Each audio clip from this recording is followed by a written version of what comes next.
Tonight, an I-Team investigation. Florida women falling in love with men on the internet. Turns out it's a romance ripoff. Yeah, our Jackie Calloway uncovers the stories of women left brokenhearted and broke, and what you can do to protect yourself from conniving Casanovas.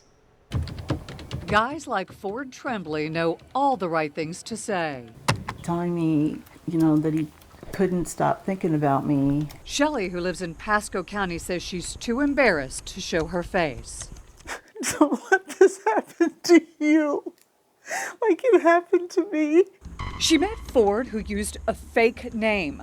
We're blurring his photos because, well, that's not really him either. Last Christmas, we were on the phone all day. He gained her trust over 2 months and hours of phone conversation. I thought I was in love with this man and I wanted to help him.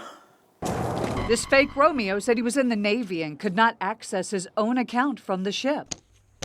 It's $1,000 in iTunes cards. Shelley says Ford's payback check bounced and wiped out her account. She later discovered he lived in Nigeria. They train people in how to communicate. They train people how to sell themselves, how to start a relationship. I took over my life. If you think you could never fall for an online romance ripoff, consider Debbie Montgomery's story. I was a captain, and then these are the medals that I actually had. The former Air Force intelligence officer met Eric Cole, a British contractor, on a faith-based single site. Cole wrote Debbie thousands of love letters over 2 years. Then he went after her life savings, one loan at a time. It's what your heart's telling you, and I don't know, you can't turn your heart off sometimes. It was how much? $1,080,762. Eric finally confessed and said he was really Joseph, based in Nigeria. You have individuals in rows and lines of computer monitors that are doing nothing but, sending out these messages. Inside, I was just dying. I was hurting.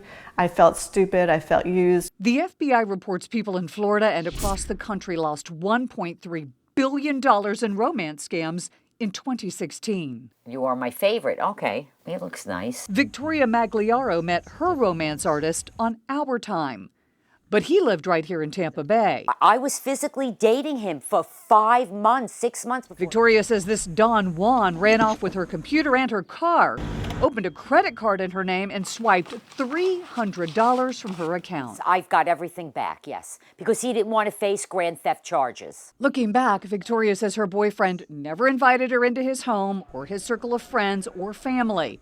And that should have been a warning. Not being invited into their world. Make sure you see their home.